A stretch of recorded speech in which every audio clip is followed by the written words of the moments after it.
हम लोग BSSC previous year question के 4 सेट को देख चुके हैं और आज का जो सेट है वो 8 दिसंबर 2018 फर्स्ट शिफ्ट का क्वेश्चन है। और पहला सवाल आपके सामने ही है। सवाल देखिए कितना आसान है। सवाल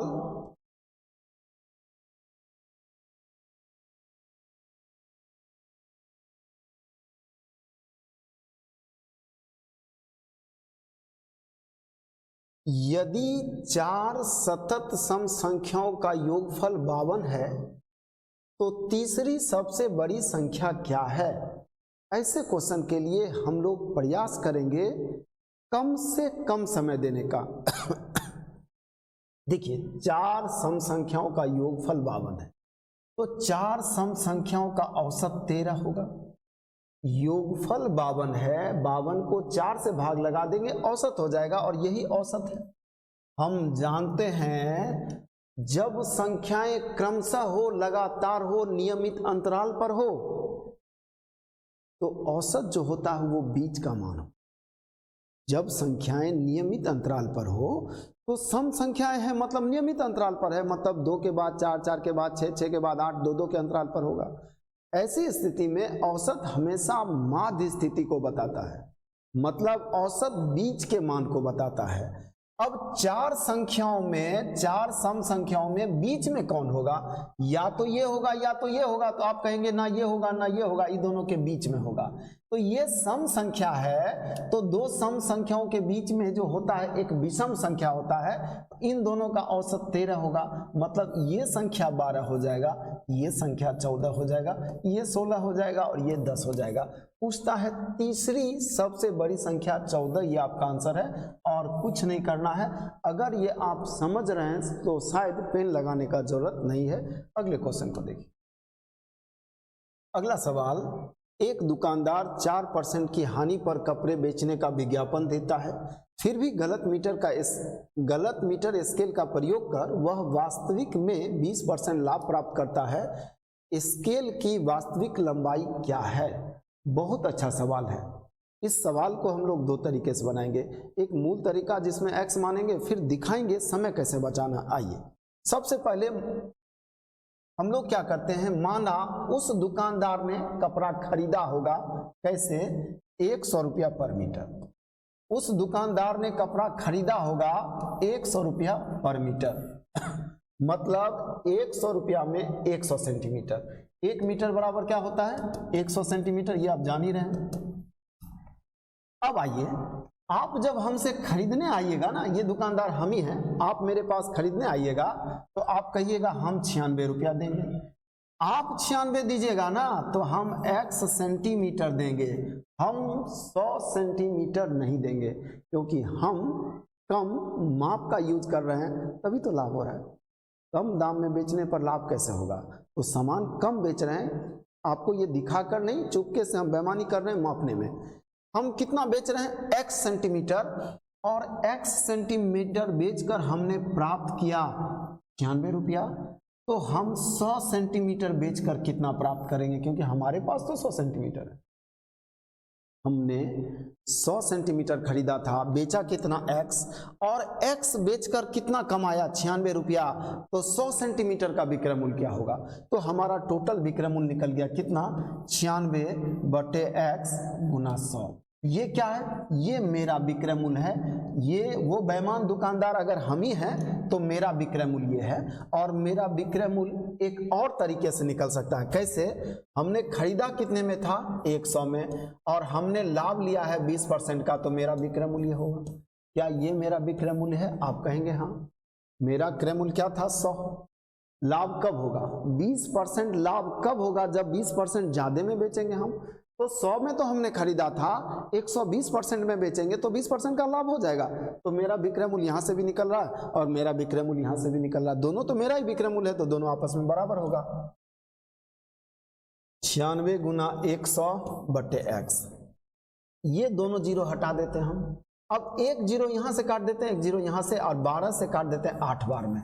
x को इधर भेजेंगे तो x बराबर हो जाएगा 8 गुना 10 80, यानी x का मान आया 80, यानी x बराबर 80 सेंटीमीटर। किस माप का प्रयोग कर रहे हैं आप? 80 सेंटीमीटर का। ये आपका आंसर है, ये आपका चौथा आंसर है। लेकिन थोड़ा सा ज्यादा वक्त लगता हुआ दिख रहा है। अगर आप समय बचाना चाहते हैं तो दूसरा भी तरीका देख लीजिए। एक बार हम इसको रिपीट कर देते हैं कि हमने 100 रुपया पर मीटर के दर से खरीदा था और अनाउंस किया कि 4% आप कम में ले जाइए, तो आप आइएगा हमको 96 दीजिएगा, लेकिन चुपके से हम 100 सेंटीमीटर ना देकर x सेंटीमीटर दे देंगे। तो x सेंटीमीटर बेचकर हमने कमाया 96, 100 सेंटीमीटर बेचकर हमने, हमारा विक्रय मूल्य कितना है? कमाई नहीं कहेंगे, विक्रय मूल्य। x सेंटीमीटर का विक्रय मूल्य इतना, तो 100 सेंटीमीटर का विक्रय मूल्य इतना। ये भी विक्रय मूल्य और ये भी विक्रय मूल्य 120%, और दोनों विक्रय मूल्य बराबर होगा, x का मान 80 आया। थोड़ा सा इस क्वेश्चन को शॉर्ट में करने का प्रयास कीजिए। देखिए कैसे, आप क्या कहिए, 4% नुकसान का मतलब ये भी तो हो सकता है कि 4% हमको ही वस्तु कम मिला हो। हम किसी को कम माप रहे हैं, हम भी जहां खरीदने गए होंगे वहां भी 4% अगर हमको कम माप दिया होगा तो हमको भी तो 4% का घाटा लग गया। तो 4% घाटे का मतलब जरूरी नहीं है कि 4% रुपया कम हो, 4% मेरा वस्तु कम हो गया तो भी 4% का घाटा। जैसे हम कहें कि हमने 100 कलम खरीदा, रास्ते में 4 कलम गिर गया तो 4% का घाटा हुआ कि नहीं हुआ? तो 4% वस्तु कम हो जाना भी 4% घाटे को दिखाता है। 100 अंडा खरीद कर लाए बेचने के लिए, रास्ते में 4 अंडा गिर गया, 4% का नुकसान हो गया ना। तो 4% का नुकसान आप वस्तु में ही सह लीजिए, बात बराबर है, दोनों में कोई फर्क नहीं पड़ता। तो 100 सेंटीमीटर के जगह 100 सेंटीमीटर के जगह अब वस्तु आपके पास कितना है? 96। इसी 96 में कुछ आप मापिएगा, कुछ आप फायदा कमाइएगा। इसी 96 में कुछ ग्राहक को हम देंगे और कुछ अपने पास रखेंगे जो मेरा लाभ है। तो लाभ मेरा कितना है? 20%, और हम जो माप रहे हैं वो अपने आप में 100% है, क्योंकि ये जो लाभ होता है ना वो इसी पर होता है जितना आप मापते हैं उस पर, ना कि इस पर। तो आप देखिए, आप टोटल मात्रा कितना दिख रहा है? 120%, और टोटल आपके पास है कितना? 96। 100% का मान निकालिए, 80, ये आपका आंसर है। मतलब ये निकला 100%, यानी आप कितना माप रहे हैं? 100%। और ये अगर ध्यान में नहीं आ रहा है तो आप यहां से समझिए ना। ऐसे देखिए, यहां से भी हमने 80 ले आया। इस बात को एक बार यहां से दिखाने का प्रयास करते हैं। 1000 ग्राम आप खरीद के लाते हैं और 800 ग्राम बेचते हैं, 200 ग्राम का लाभ होता है। तो 200 ग्राम का लाभ 800 पर होता है ना कि 1000 पर। आप जितना तौलते हैं और जितना कम तौलते हैं, तो ये जो लाभ है ना इस पर होता है, ना कि इस पर। आप यही करते होंगे, आप यही करते होंगे गुना 100, और इसी के लिए आप आपने एक फॉर्मूला भी रटा है, क्या? झोल बटे तौल गुना 100। मतलब जितना झोल झाल किए हैं वो और जितना तौले हैं वो। तो ये जो झोल झाल है वो लाभ किस पर हो रहा है? जितना तौले पर। तो ये जो लाभ हो रहा है किस पर? जितना मापे हैं, ना कि टोटल पर। तो 120% का मान 96, तो 100% का मान 80। आपको इससे ज्यादा करने का कुछ जरूरत नहीं है। आप देखिए, अगर आप समझ रहे हैं तो आपका वक्त कितना बच रहा है, और एग्जामिनेशन हॉल में वक्त का ही सब कुछ है खेल। आप जानते हैं, आपको अगर समय थोड़ा ज़्यादा दिया जाए तो आप ज़्यादा क्वेश्चन कर देंगे, लेकिन ज़्यादा समय मिलेगा क्या? नहीं। तो हम जो समय है हमारे पास, उसी समय में ज़्यादा क्वेश्चन करने का प्रयास करना है। और वो ज़्यादा बनेगा कैसे? जब आपका तरीका अच्छा होगा, तरीका बेहतर होगा, कम समय लगेगा, कम समय लगेगा, ज़्यादा क्वेश्चन होगा, और कुछ नहीं। आइए हम लोग अगले क्वेश्चन। एक पेंसिल, 2 कलम एवं 4 कॉपियों का मूल्य 24 रुपया है, जबकि 4 पेंसिल, 3 कलम और 1 कॉपी का मूल्य 18 रुपया है। 3 पेंसिल, 3 कलम, 3 कॉपी का मूल्य क्या होगा? क्वेश्चन बोला एक पेंसिल का दाम हम लोग क्या ले लें? x, 2 कलम का दाम 2y, 4 कॉपी का दाम 4z, और इन सभी का दाम दिया हुआ है 24, दिया हुआ है।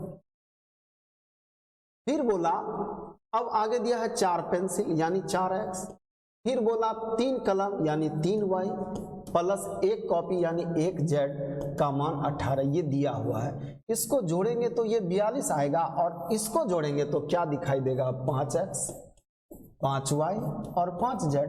आप 5 कॉमन लेकर उधर भेज दीजिए, x plus y plus z बराबर होगा 42/5।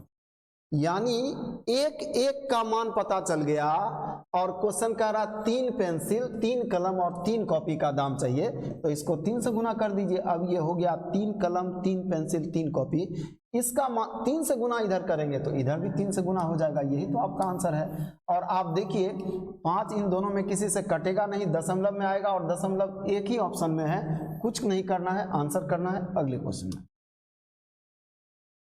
3 संख्याओं का योगफल 210 है। पहली संख्या दूसरी संख्या की 2 गुनी है एवं तीसरी संख्या की 4 गुनी है। सबसे बड़ी संख्या क्या है? आसान क्वेश्चन, आसान क्वेश्चन है ये। क्वेश्चन बोला तीसरी संख्या से चौगुनी है पहली संख्या, ये 4 है तो ये 1 होगा। पहली संख्या तीसरी संख्या से 4 गुनी है, तो तीसरी संख्या अगर 1 है तो ये 4 है। अब क्वेश्चन कहता है पहली संख्या दूसरी से 2 गुनी है, तो पहली संख्या को दूसरी संख्या को 2 होना होगा, तभी तो पहली संख्या इससे 2 गुनी होगी। अब तीनों संख्या आपके पास है, तीनों को जोड़ेंगे तो ये 7 होगा और 7 का मान 210 दिया है।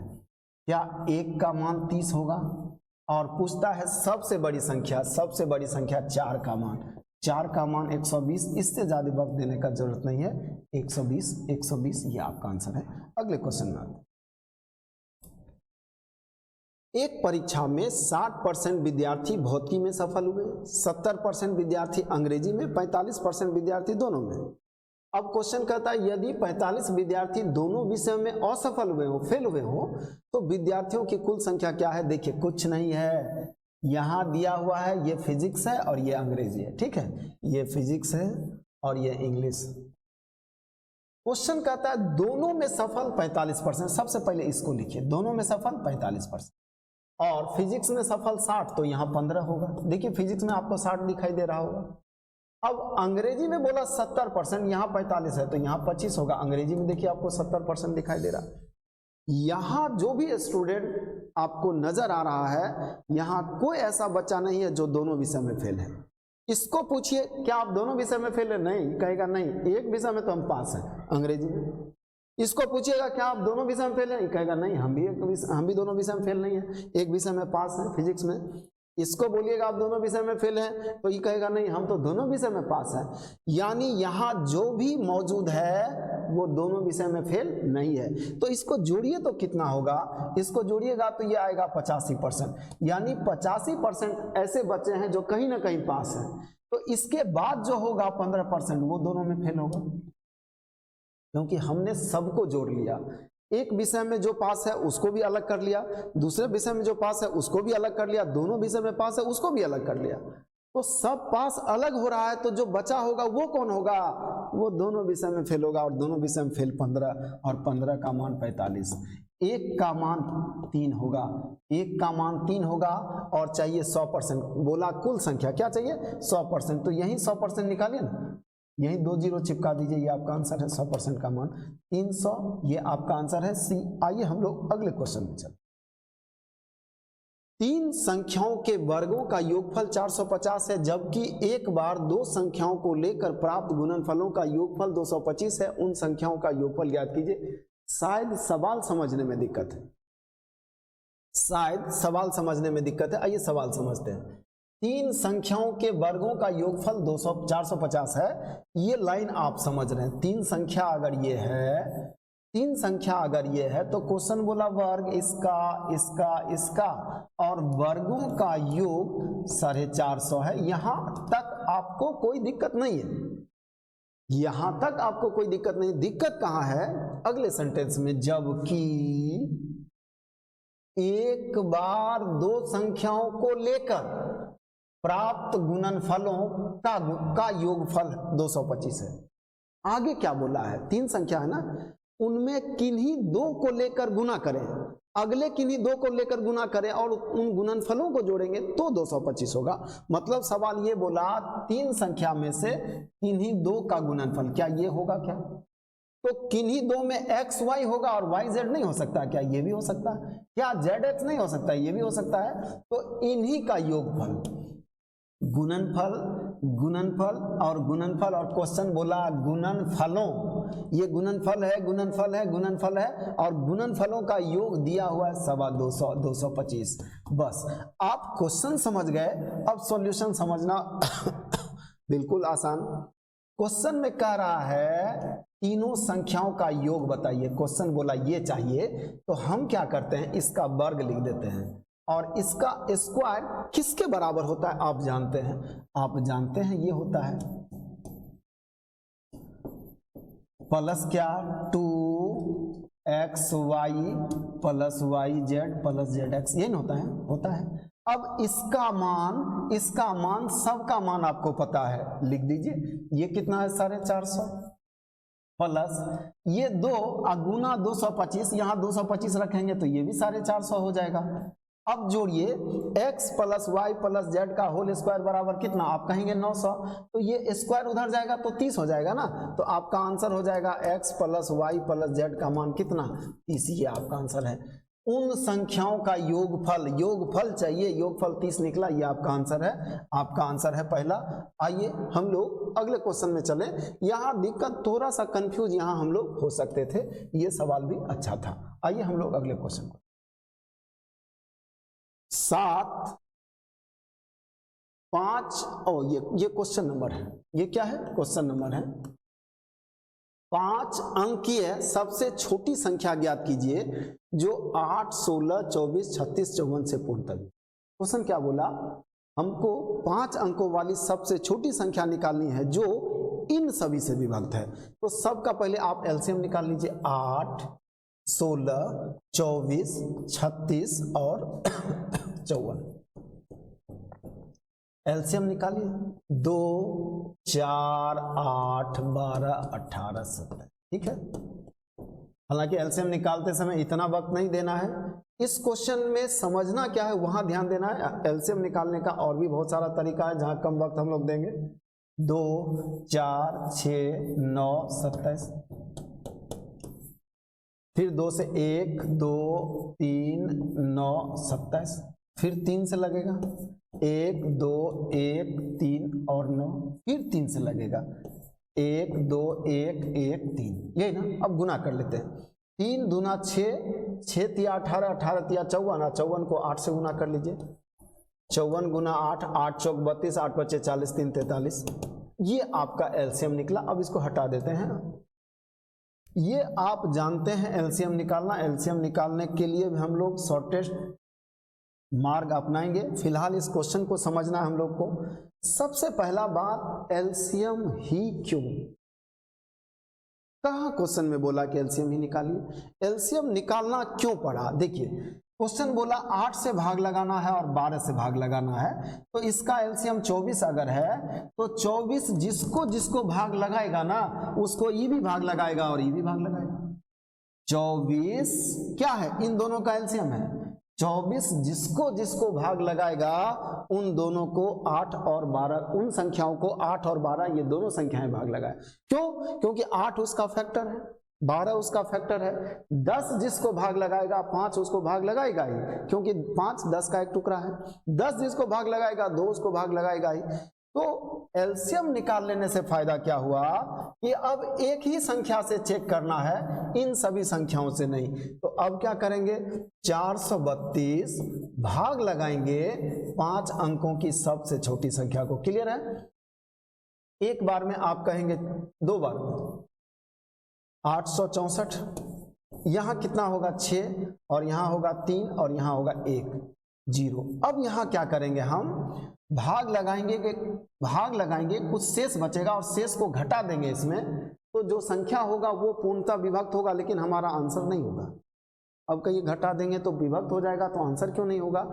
तो ये जो हम लोग संख्या लिए हैं 5 अंकों की सबसे छोटी, और उसमें कुछ भी घटाइएगा तो संख्या 4 अंकों वाली हो जाएगी। तो क्वेश्चन तो बोल रहा है संख्या 5 अंकों वाली चाहिए, तो 5 अंकों वाली संख्या रखने के लिए कुछ घटा नहीं सकते हैं, तो हमारे पास लाचारी है, कुछ जोड़ देंगे तो जोड़ लेंगे। अब क्या करेंगे, शेष बचाना नहीं है, ज्यादा बार में भाग लगा देना है। 4 बार में भाग लगाते हैं तो क्या होगा, 4 दूना 8, 4 तिया 12 और 4 चौक 16, 1 17। अब ये चूंकि ज्यादा ले लिए हैं तो इसी में ये घट जाएगा तो माइनस में बात आएगा। माइनस में कितना आएगा, यहाँ होगा 8, यहाँ होगा 6 और यहाँ 6 में से 3 गया 368।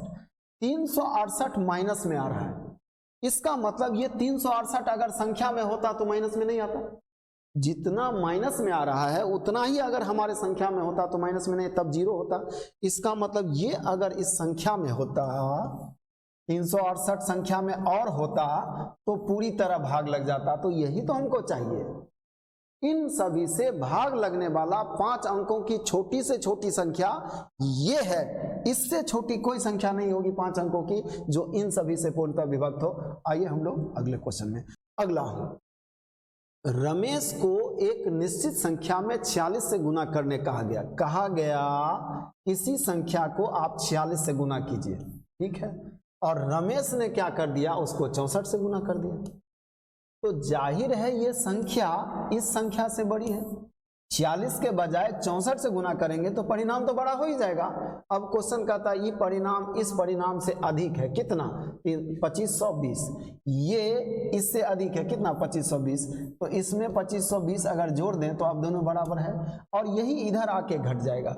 64 इधर आके घट जाएगा तो कितना बचेगा, इधर 14 2 14 4 18। 18x बराबर कितना, इतना। 18 से भाग लगा देना है, 18 से भाग लग जाएगा। एक बार में 18 बचा 7, 18 चौक 72 और 0। x का मान क्या निकला, 140। यानी जिस संख्या में भाग लगाने का आदेश मिला था रमेश को वो संख्या क्या था, 140। पहला ऑप्शन है। चलते हैं हम लोग अगले क्वेश्चन में। यदि 500 रुपये 5 वर्षों का 500 रुपये पर 5 वर्षों का साधारण ब्याज तथा 600 रुपया पर 2 वर्षों का साधारण ब्याज मिलकर 185 रुपया हो जाए तो ब्याज की दर ज्ञात कीजिए। इस क्वेश्चन के लिए भी हम लोग चाहेंगे कुछ वक्त कम लगे। हम जानते हैं इस लेवल के क्वेश्चन को आप आसानी से बना सकते हैं, लेकिन कुछ समय अगर कम हो जाए बनाने में तो मेरे लिए ज़्यादा फायदेमंद होगा। देखिए कैसे हम कहेंगे, हमने 500 रुपया दिया 5 वर्ष के लिए, मतलब 1 साल के लिए हमने 2500 दिया। फिर 600 रुपया दिया 2 वर्ष के लिए यानी 1 साल के लिए 1200। तो 2500 1200 यानी कितना, 3700। 3700 में ब्याज कितना मिला, 185। 3700 में ब्याज कितना मिला, 185। 100 में क्या मिलेगा, खत्म हो गया, कुछ नहीं करना है, 5 बार में काटिए 5 बार। बात समझ में आई क्या? आप अगर फॉर्मूला लिखना चाहेंगे तो आप फॉर्मूला लिख लीजिए, आपको थोड़ा सा वक्त लगेगा ऐसे क्वेश्चन को करने में।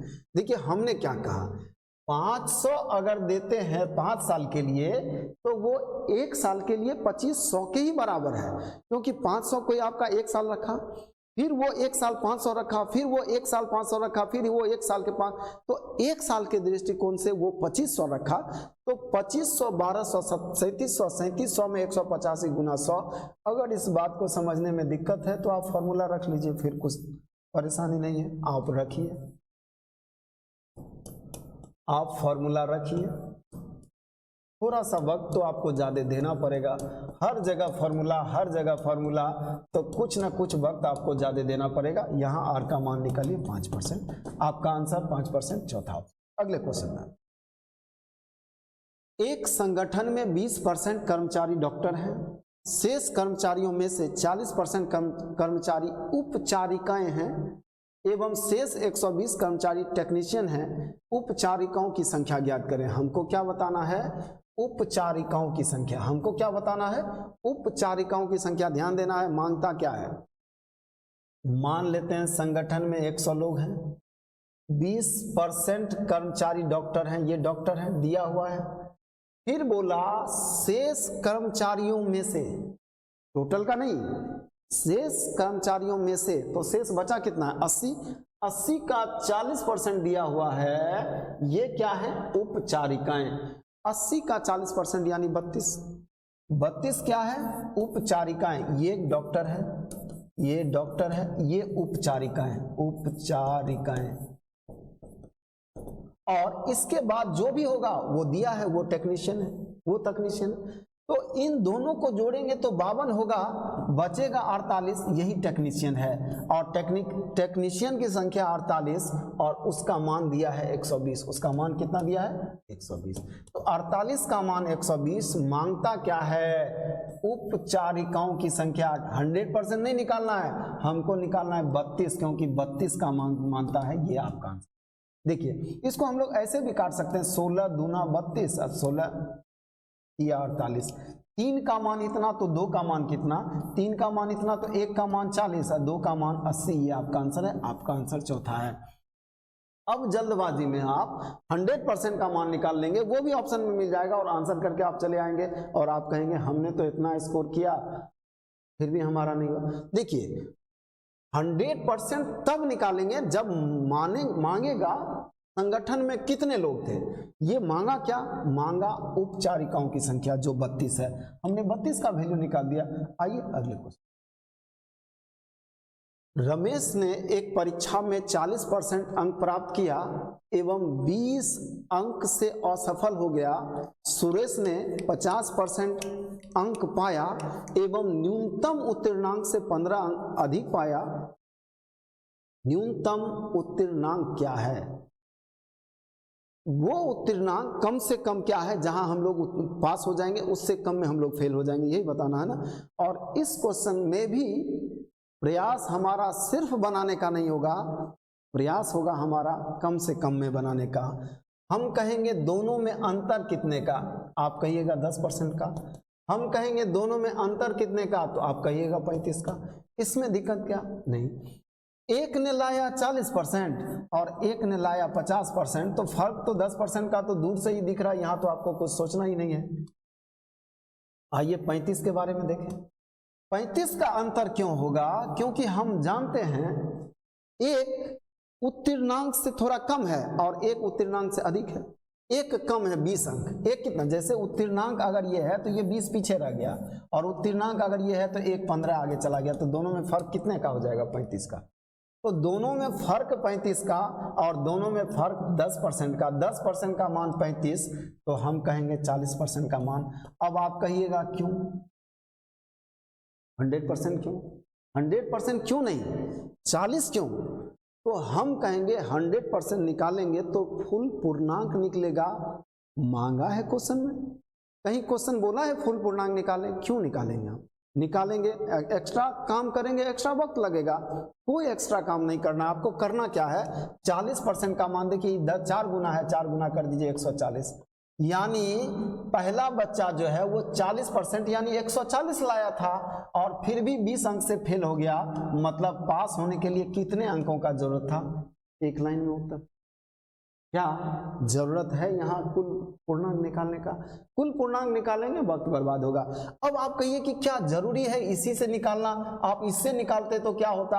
आप उसी से निकाल लीजिए। अगर आपके मन में ये सवाल उठ रहा है तो आप यहीं से आ जाइए। ये लाइन तो आप समझ रहे हैं ना, 10% का मान 35, समझ रहे हैं? 50% का मान, क्योंकि दूसरा बच्चा तो 50% लाया, तो 5 गुना है तो 5 से गुना कर देंगे तो 35 25 25 और 5 दिया 15 2 17 175। यानी इस बच्चे को 175% आया, 175 नंबर आया है और क्वेश्चन कहता है ये उत्तीर्णांक से 15 अंक ज्यादा है। 175 लाया जो उत्तीर्णांक से ज्यादा कितना? 15, तो 15 हटा लीजिएगा तो भी उत्तीर्णांक निकल जाएगा 160। यहां से भी 160, यहां से भी 160। आइए हम लोग अगले क्वेश्चन को। अगला सवाल, एक बंदर 12 मीटर ऊंचे खंबे पर चढ़ता है। वह पहले मिनट में 2 मीटर चढ़ता है जबकि दूसरे मिनट में 1 मीटर फिसल जाता है। यदि यह प्रक्रिया जारी रहती है तो वह बंदर कितने समय में खंबे के शीर्ष पर पहुंच जाएगा? देखिए क्वेश्चन क्या कहता है। और ये सवाल आपने देखा होगा कई एक सेट में पूछा गया है। ये सवाल कई सेट में पूछा गया है। यहां क्वेश्चन कह रहा है 1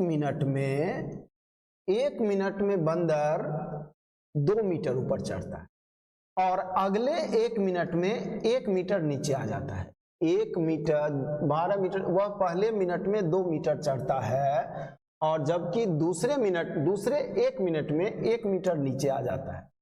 तो आपने देखा 1 मीटर गया है और समय कितना लगा है 2 मिनट। समय कितना लगा है 2 मिनट। आपको ऐसे क्वेश्चन में ध्यान क्या रखना है कि अगर खंभा 12 मीटर का है तो आपको पहले 10 मीटर ही जाना है। अब कहिए 10 क्यों? क्योंकि ये 1 मिनट में जो 2 मीटर चढ़ सकते हैं आप उसको रिजर्व रखिए, बचा ये 10। अब 10 मीटर जाना है आपको तो इसको 10 से गुना करेंगे, इसको 10 से गुना करेंगे तो 10 मीटर हो जाएगा, तो ये भी 10 से गुना हो जाएगा। 20 मिनट लगा और आप 10 मीटर पहुंच गए, है ना। अब 1 मिनट और लगेगा, 2 मीटर चले जाएंगे तो आप पहुंच जाएंगे 12 मीटर। यही आपका आंसर है। अब सवाल उठा कि उस 2 मीटर को हम रिजर्व क्यों रखें। देखिए कुछ दूरी होगा, जब आप जाएंगे फिर आएंगे, जाएंगे फिर आएंगे, जाएंगे, मतलब एक ही दूरी को बार बार आप जा आ रहे हैं। लेकिन एक दूरी ऐसा आएगा जहां के बाद नीचे नहीं आएंगे, सिर्फ ऊपर पहुंच जाएंगे, क्योंकि 10 के बाद तो 1 ही मिनट में 2 मीटर चले जाएंगे ना। तो अंतिम 2 मीटर के लिए 1 ही मिनट काफी है। तो आप 10 मीटर पहले आइए, जैसे तैसे जितना समय लगा कर आना आइए। अंतिम 2 मीटर के लिए आपको 1 ही मिनट लगेगा, तो इस 1 मिनट में 2 मीटर जाएंगे और आप 12 मीटर पहुंच जाएंगे। समय क्या लगा 21 मिनट, यही पूछ रहा है। 21 मिनट में बंदर 12 मीटर पहुंच जाएगा। अगले क्वेश्चन में आते। एक 2 अंकीय संख्या अपने अंकों के योगफल की तिगुनी है। यदि उस संख्या में 45 जोड़ा जाता है तो संख्या के अंक परस्पर बदल जाते हैं। देखिए यही डाटा काफी है मेरे लिए आंसर लाने के लिए। कैसे? देखिए हम जानते हैं, ये बात आपको जानना चाहिए कि अगर हम संख्या ऐसा ले जिसके अंकों का अंतर 1 हो और इसको उलट देंगे तो 9 का अंतर होगा। देखिए तो ऐसा होता है क्या? 12 में अंकों का अंतर क्या है 1 और इसको उलट दिए तो 21 हो गया और इसका डिफरेंस कितना है 9। अब 2 का अंतर लीजिए, जैसे 13, इसके बीच 2 का अंतर है, इसको उलट देंगे ना तो अंतर 18 का आएगा। चेक कर लीजिए यहाँ 18 का अंतर होगा। अगर 3 का अंतर हो, इसको उलट देंगे ना तो ये 27 का अंतर लाएगा। अगर अंकों का अंतर 4 हो, जैसे 15, और इसको उलट देंगे तो क्या हो जाएगा 51, इसके बीच का अंतर कितना हो जाएगा 36। यहां क्वेश्चन क्या कहता है 45 का अंतर। 1 का अंतर है 9, 2 का अंतर है 18, 3 का अंतर है 27, 4 का अंतर है 36, 5 का अंतर होगा तो 45 होगा, जैसे 16 और 61। यहाँ 5 का अंतर है ना, इसको उलट देंगे तो 61 हो जाएगा और अंतर 45 का होगा। आप देख भी रहे हैं अंतर 45 का है। ये बात पता होना चाहिए क्योंकि ये हमेशा होता है, ये किसी विशेष स्थिति में हमेशा होता ही है। क्वेश्चन बोला अंकों में 45 जोड़ने से अंक उलट जाता है और 45 घटाएंगे तो अंक उलट जाएगा। तो आप देखिए ना, जैसे बोलेगा 45 जोड़ने या घटाने से अंक उलट जाए तो हम जान जाएंगे अंकों में अंतर 5 का होगा। ये नहीं होगा, ये नहीं होगा, खत्म हो गया। अब 27 होगा कि 72 होगा ये तय करना है ना। तो क्वेश्चन बोला जोड़ना है, तो 27 में जोड़ेंगे तब ना 72 होगा, तो हमारा आंसर 27 होगा। अगर कहता घटाने से 45 घटाने से अंक पलट गया है तब हमारा आंसर 72 होता। बात समझ में आई क्या? जैसे देखिए 27 में 45 जोड़ेंगे तब ना 72 होगा, या 72 में 45 घटाएंगे तब ना 27 होगा। यानी जोड़ने का बात कर रहा है तो संख्या छोटा होगा जो बड़ा बना होगा, और घटाने का बात करता तो 72 में घटाते तब हमारा आंसर क्या होता 72। आप समझ गए हम कहना क्या चाहते हैं। मेरे कहने का मतलब ये तो आपको पता होना चाहिए, ये पता नहीं होगा तो आप ये दिमाग नहीं लगा पाएंगे। हम सीधा जानते हैं कि अंकों का अंतर अगर 5 है तो इसको उल्टेंगे तो 45 का अंतर होगा, या उसमें 45 जोड़ देंगे तो अंक उलट जाएगा, बात एक ही है। तो इसमें भी 45 घटाएंगे तो ये उलट जाएगा 27 हो जाएगा। तो यहाँ 45 घटाना होगा और यहाँ 45 जोड़ना पड़ेगा। क्वेश्चन कहता है जोड़ने का बात, तो हमारा आंसर 27 होगा, कोई गुना भाग नहीं। अगले क्वेश्चन में फिर लीजिए, ये सवाल तो लगता है फिक्स ही है कि ये सवाल पूछना ही पूछना है। 10 बढ़ई मिलकर 4 घंटे प्रतिदिन काम करते हुए 30 दिन में कितनी कुर्सियां? 240 कुर्सी। तो 18 बढ़ई प्रतिदिन 10 घंटे काम करते हुए 36 दिनों में कितनी कुर्सियां, x कुर्सी मान लेते हैं, इसी को कैलकुलेट करना और कुछ नहीं। सबसे पहले क्या करते हैं, 1 0 इसको काट लेते हैं, 4 तिया 12 दूना 24 और 2 से काट लेते हैं 5 बार में, यहां 5 है, 5 से काट देते हैं इसको 2 बार में। अब इसी को गुना कर लेना है, ये हमारा आंसर है। 36 दूना क्या हो जाएगा 72 और उसको गुना करना है 18 से, 8 दूना 16, 8 सत्ते 56, 57 और यहां रख देते हैं 72। ये होगा 6, ये होगा 9, ये होगा 7 5 12, 1296। 1296 कुर्सी बना सकता है और कुछ नहीं। अगले क्वेश्चन में, एक कक्षा में विद्यार्थियों की औसत उम्र 35 वर्ष है। 10 नए विद्यार्थी जिनकी औसत उम्र 25 वर्ष है कक्षा में शामिल हो गए, जिसके परिणाम स्वरूप कक्षा की औसत उम्र 5 वर्ष कम हो गई। कक्षा में विद्यार्थियों की आरंभिक संख्या ज्ञात करें। यहां भी x मानेंगे, मूल तरीके पर आएंगे, बहुत वक्त लगेगा, आप देख लीजिए। हमने माना, हम तरीका आपको दूसरा दिखाएंगे, आप x मानते हैं तो कितना वक्त लगता है वो हम आपको दिखाने का प्रयास कर रहे हैं। माना शुरू में x विद्यार्थी थे और औसत क्या था 35, तो कुल योग क्या हो जाएगा उम्रों का 35x। उसके बाद कुछ और बच्चे शामिल हो गए 10 और उनका औसत क्या था 25, तो इतना वृद्धि हो जाएगा। अब बच्चों की संख्या क्या हो जाएगी x + 10 और वर्तमान में औसत क्या हो गया, वर्तमान में औसत 5 वर्ष कम हो गई, यानी औसत 30 होगा। अब ये कैलकुलेट करने में आपको ज्यादा वक्त लगेगा। हम चाहते हैं आप ये काम नहीं करें, ये समझना आसान है लेकिन आप ज्यादा वक्त देंगे। देखिए हम आपको दूसरा विकल्प दिखाते हैं और वो कितना आसानी से होगा, कोई गुना भाग नहीं, कुछ नहीं। देखिए हम कहते हैं आने वाला हर बच्चा 35 साल का है। आप कहेंगे कोई फर्क नहीं पड़ेगा एवरेज में। एवरेज कितना है 35 वर्ष। आप आए 35 वर्ष के हैं, औसत वही रहेगा। कोई और आया 35 वर्ष का, औसत वही रहेगा। मतलब 35 वर्ष का अगर कोई व्यक्ति आ रहा है तो औसत में कोई फर्क पड़ने वाला नहीं है। आया कितना 10 और इस सब का औसत कितना है 25। हम कहते हैं ये 35 होता तो कोई फर्क नहीं पड़ता, लेकिन है कितना 25, यानी 10 कम है। एक बच्चा 10 कम है और ऐसा बच्चा 10 है, तो टोटल कमी क्या हो रहा है 100। क्या इसके लिए गुना करना पड़ेगा, 10 गुना 10 लिखेंगे तब 100 आएगा। ये तो हम लोग ऐसे डायरेक्ट 100 लिख सकते हैं। और 100 वर्ष घट रहा है पूरे समूह का, पूरे समूह का 100 वर्ष घट रहा है और एक बच्चे का 5 वर्ष घट रहा है, तो बच्चों की संख्या क्या होगी 20। बात समझ में आई क्या? पूरे समूह का 100 वर्ष कम हो रहा है औसत से। अगर सब 35 का आता तो एवरेज मेंटेन होता, लेकिन वो 25 का है तो घटा रहा है ना, एवरेज उतना नहीं, एवरेज से कम हो जाएगा। एक बच्चा 35 की जगह 25 होने से 10 साल कम ला रहा है और ऐसा 10 बच्चा है तो 100 साल कम ला रहा है। और 100 साल कम होने से एक बच्चे का कितना उम्र गिर रहा है 5, तो 5 से भाग लगा दीजिए, बच्चों की संख्या वहां 20 और 20 वर्तमान में है, उसमें 10 बाद में आया है, तो आरंभ में कितना था 10। क्या इस क्वेश्चन के लिए कहीं से भी पेन लगाने का जरूरत है क्या? जहां पेन नहीं लग रहा है वहां आप लंबा गुना भाग करेंगे और आप चाहेंगे कि हमारा ही सिलेक्शन हो, ज्वाइनिंग मेरे घर आए। इसके लिए आप चाहते हैं कि आपके घर ज्वाइनिंग लेटर आए, तो आपका अप्रोच पहले बढ़िया करना होगा। आप अच्छे सही अप्रोच से जाएंगे तो कम समय में जाएंगे, और कम समय में जाएंगे तो नौकरी आपका तय है, ज्वाइनिंग लेटर आप ही के घर आएगा। हर क्वेश्चन में आप लंबा समय तरीका अपनाएंगे, अधिक वक्त देंगे तो दिक्कत है। आप कम क्वेश्चन बनाएंगे और कम क्वेश्चन बनाकर आप चाहेंगे कि ज्वाइनिंग लेटर मेरे घर आए, थोड़ा मुश्किल है। आइए अगले क्वेश्चन। किसी वस्तु का विक्रय मूल्य उसके क्रय मूल्य का 60% है, हानि प्रतिशत बताएं। अब यहां भी शुरू हो जाएंगे क्रय मूल्य, विक्रय मूल्य, लाभ, हानि। अरे क्रय मूल्य 100% और आया 60%, तो नुकसान 40% हो गया। अब इसके लिए गुना भाग करते जाइए, लिखिए क्रय मूल्य बटे विक्रय मूल्य, विक्रय मूल्य बटे, कुछ नहीं करना है।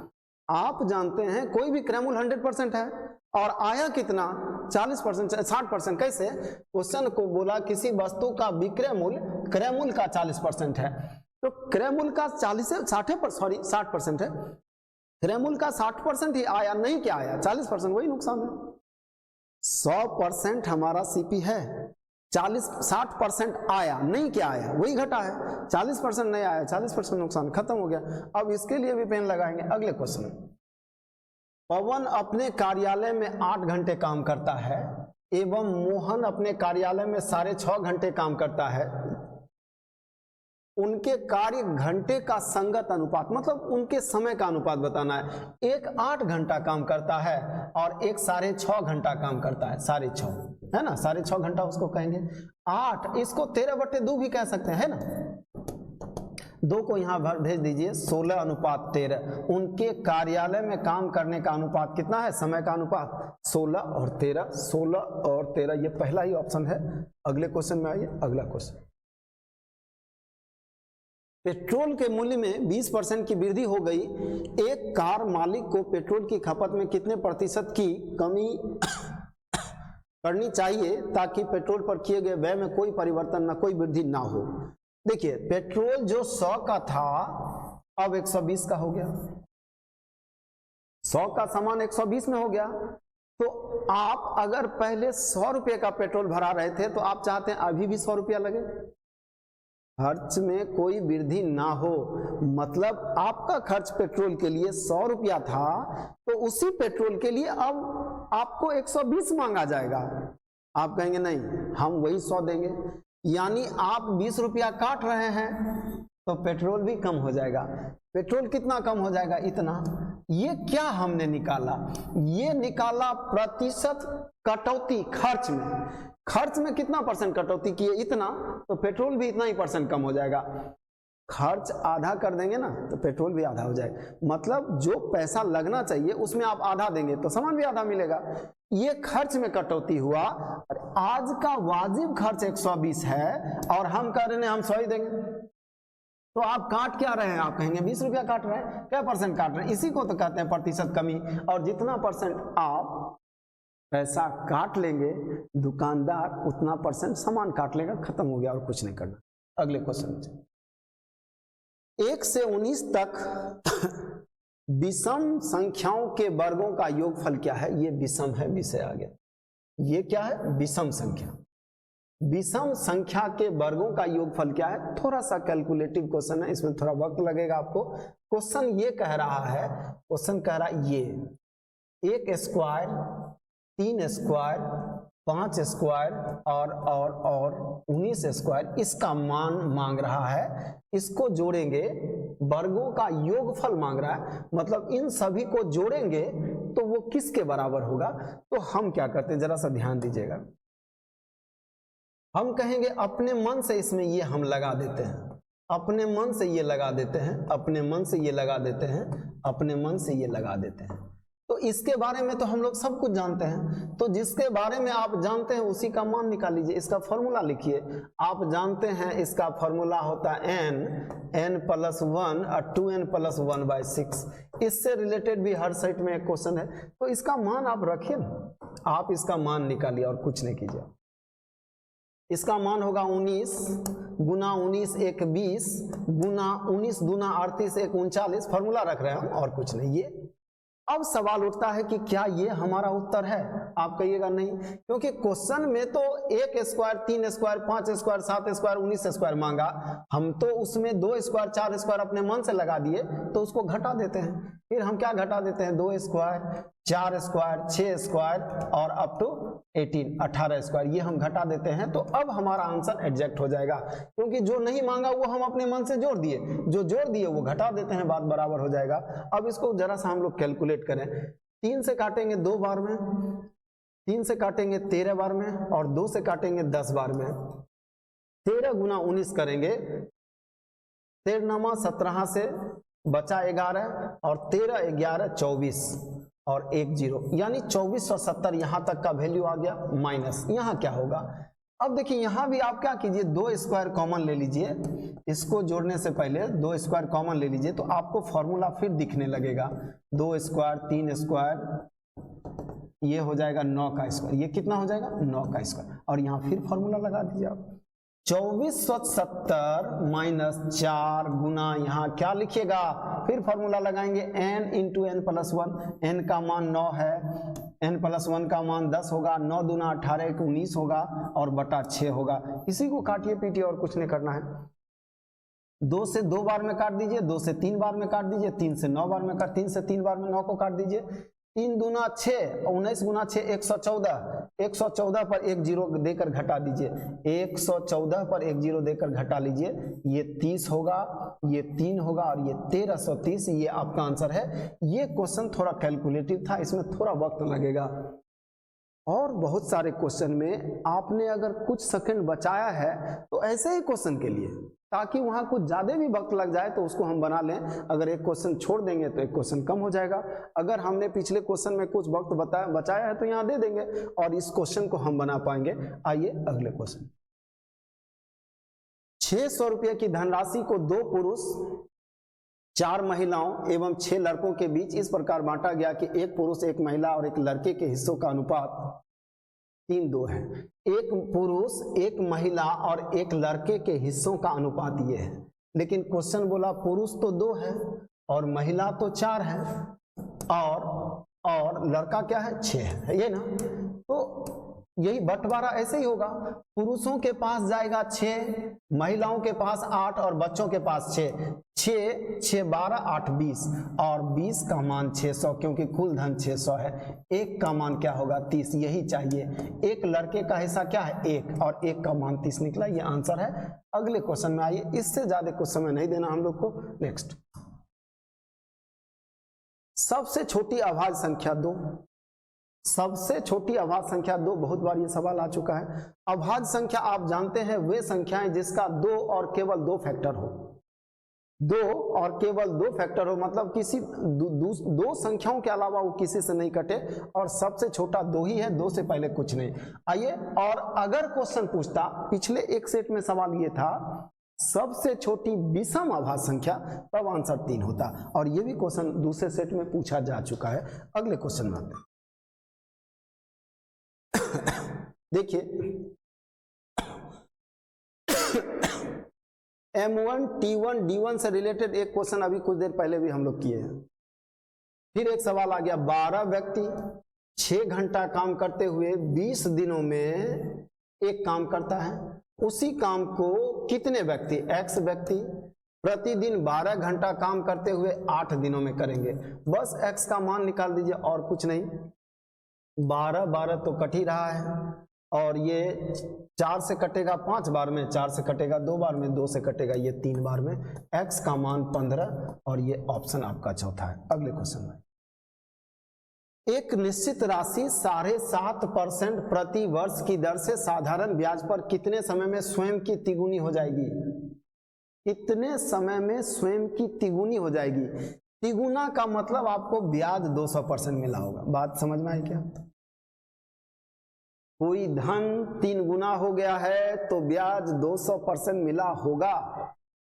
आपने 100 रुपया कहीं दिया, वो 300 हो गया तो 300% ब्याज मिला है? नहीं, उस 300 में 100 आप ही का है, 200% ब्याज मिला है। ब्याज 200 मिला है ना। 100 अगर 300 हो गया है, 100 अगर 300 हो गया है तो ब्याज 200 मिला है, और 100 में जो ब्याज मिला है वही प्रतिशत है। इसके लिए तो कहीं कोई पेन लगाने का जरूरत नहीं है। 200% आपको मिला है और 1 साल में मात्र 7.5% मिलता है, तो कितना वक्त लगा होगा नहीं पता चलेगा। 1 साल में 7.5% और आपको मिला है 15%, तो आप कहेंगे 2 साल। 15 में 7.5 से भाग लगा देंगे तो 200 में भी 7.5 से भाग लगाते हैं, यही हमारा उत्तर हो जाएगा। इसको काटिए 1 0, 25 से काटिएगा प्रतिशत, प्रतिशत कैंसिल, 25 से काटिएगा 3 बार में, 25 से काटिएगा 80 बार में, 80/3 यानी 26.2/3, और 26 तो एक ही ऑप्शन है, वर्ष माह चेक करने का जरूरत भी नहीं है।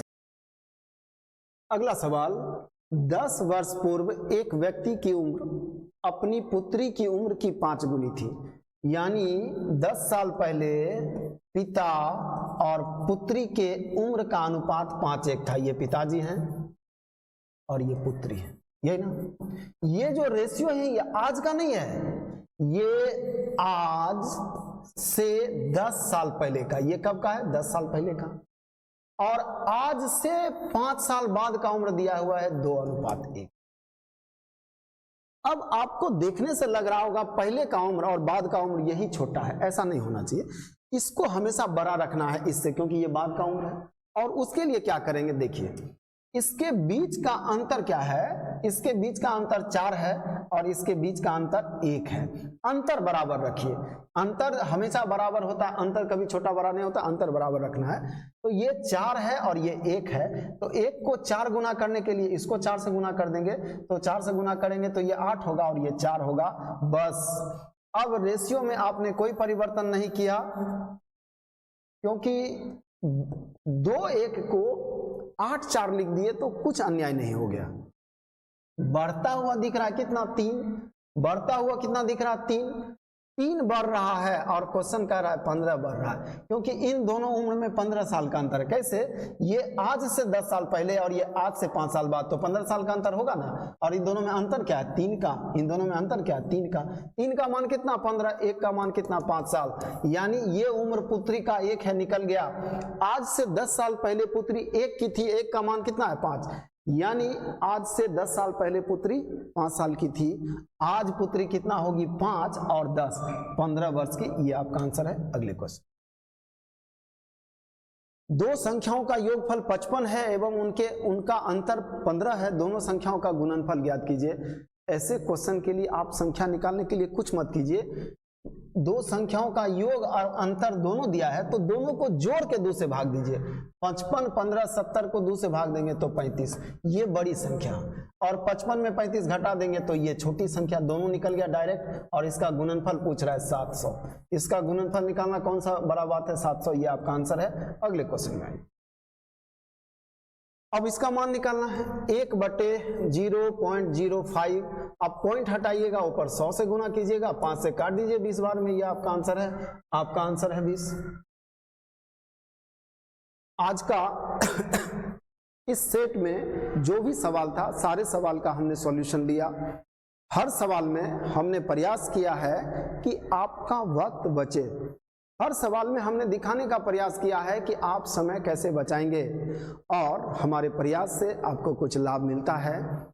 तो हमेशा के भांति आप प्यार भरा लाइक जरूर देंगे, जो अभी तक आप देते आ रहे हैं, और आप इस वीडियो को अपने मित्रों तक भी भेजिए ताकि उनको भी लाभ मिले। हम लोग मिलते हैं अगले वीडियो में अगले सेट के साथ।